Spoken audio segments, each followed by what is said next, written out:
Hey guys, welcome back to another video of what it's called Java Explained. And in this video we're going to be doing something which is not of an inbuilt Java thing like a byte or a boolean or an array.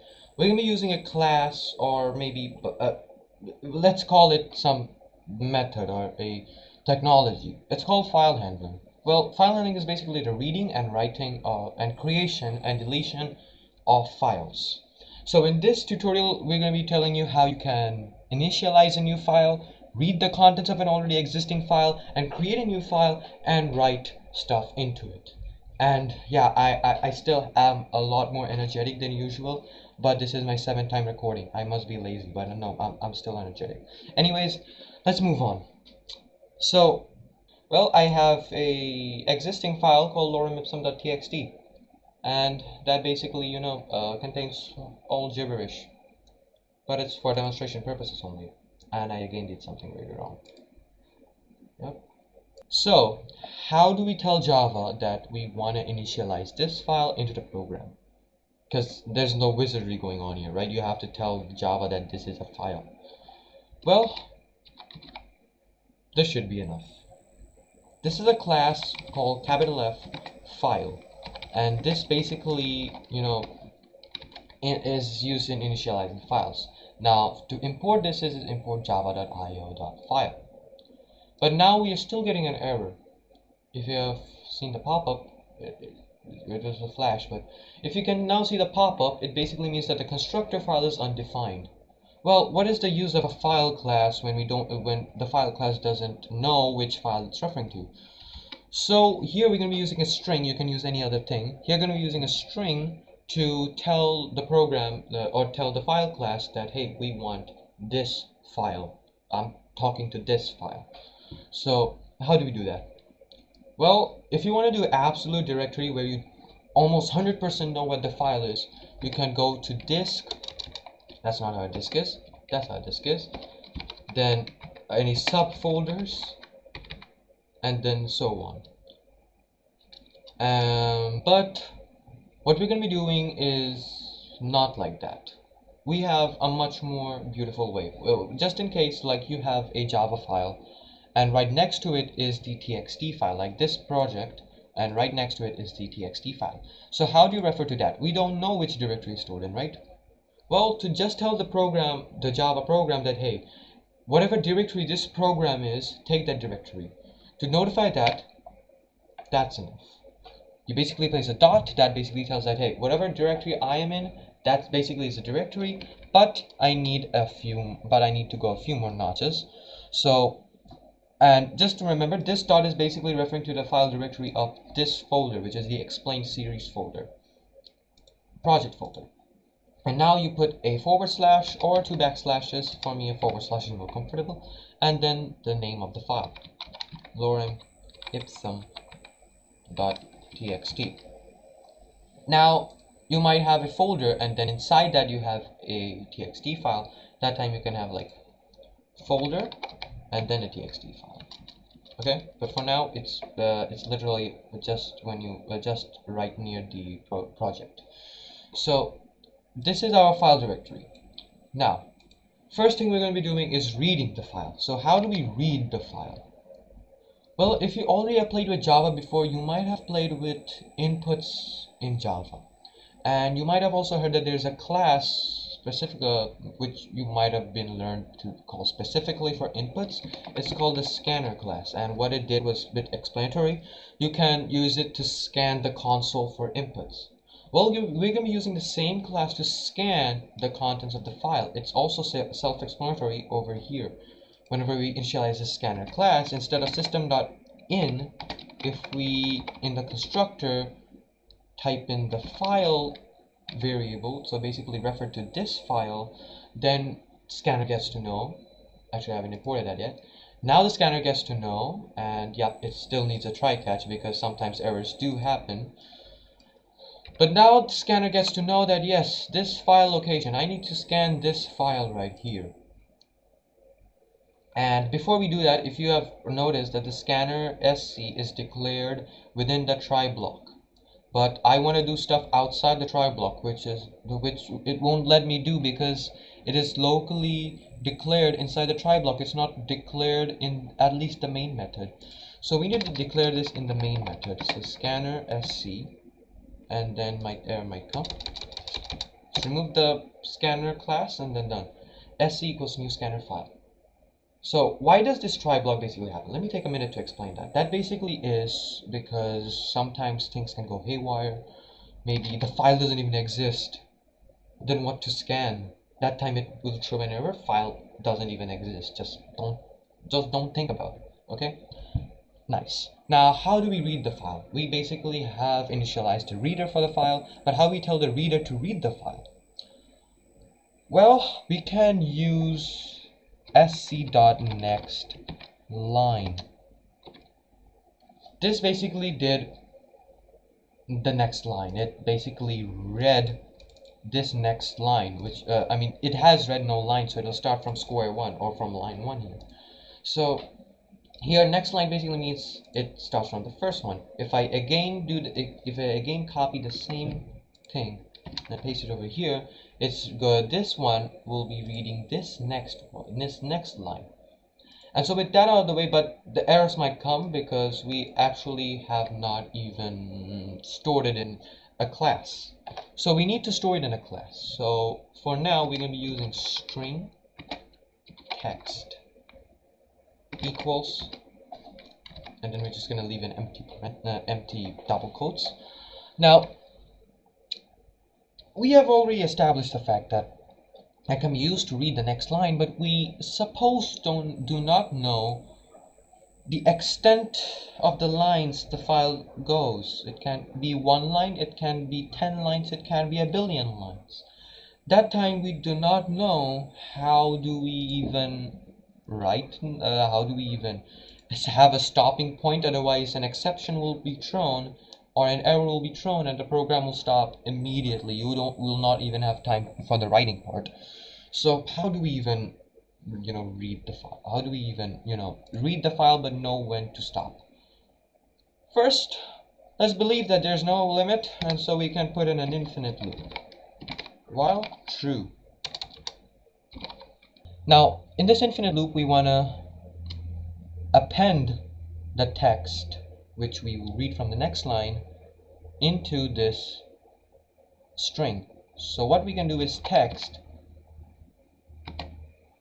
plus equals, or you may have heard of concatenation, or text either equals text dot concat, or we'll be using a much more shorter syntax, plus equals.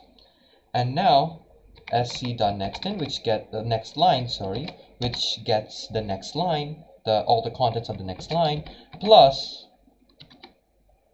this backslash character. This backslash character means an enter. Whenever you type an enter, you basically are printing this character, a enter character. And this basically means new line, so it goes on to the new line. And here, after this, there's basically, you cannot continue any longer, so you need to go to the next line. And so, yeah, next line. That makes sense, obviously. Now, yeah, that happens. If you didn't know, scanner sc here is not initialized, and it's initialized within a try block, but this doesn't have a clue that it's initialized within a try block, and hence it tells that, hey, I really do not know if this is initialized or not. How will I even work with this thing? So please initialize this. For now, I've set it to null. So now we have successfully appended or concatenated text with the previous text. It will go on as an infinite loop, and then the rest of the text will get added on to the previous text. But how do we have a stopping point? If the sc.nextLine doesn't exist, then it will just throw an error and things will go haywire once again. So how do we stop it? Well, sc has another boolean method for it, a method which returns a boolean, that is sc.hasNextLine. This tells whether the this file, for instance, has even a next line or not. If it has a next line, then take the next line. If it doesn't have a next line, just leave it over there. And if you have basically seen, instead of using curly brackets or curly braces, I have used a tab. It's like Python. Well, if you have only one line of syntax, then you can obviously tab it out and you don't need to use parentheses. But if it's 2 or more lines, you need to use parentheses. Else, we're gonna it auto tabs. Now we're gonna break. And so, if there has next line, then we're gonna just keep on attaching the text to the older text. Otherwise, we're gonna break out from this infinite loop. Otherwise, it's gonna be a total disaster. So let's see if it works. I am exhausted, more than terrified if this program will run on it. That is because we haven't even printed out the text. So after this infinite loop is done, we're going to be printing out the final text over here in the outside the loop. So now if we run it, there you go. Looks familiar? Smells familiar? It is familiar. It's basically the same text from this text file right onto the console. So that can be used in a variety of ways, but it will be useless if we cannot override it with new text. Or maybe create a new text file and then write new text into it. How do we do that? Basically, if I have to copy this text into a new file, how do I do it? Well, to create a new file, you have to again have a file, new file equals new file. Just make sure that there's a space, that there's no space here and a space here. And then here. And now, instead of writing the directory to the file which already exists, you can write a directory to the file which doesn't.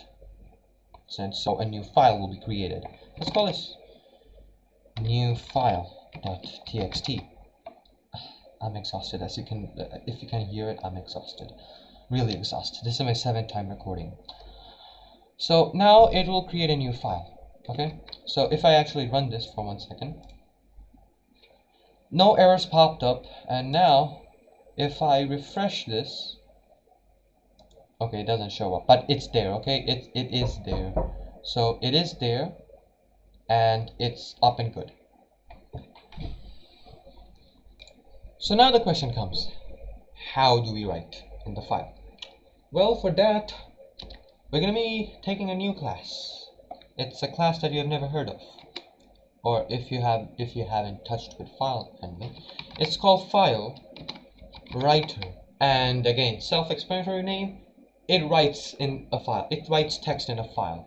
So we're going to call this the writer equals new file writer, and then again like this. And now we first have to import this, and then we'll have to do another thing, that is write something within the constructor. I knew it. Just type in file.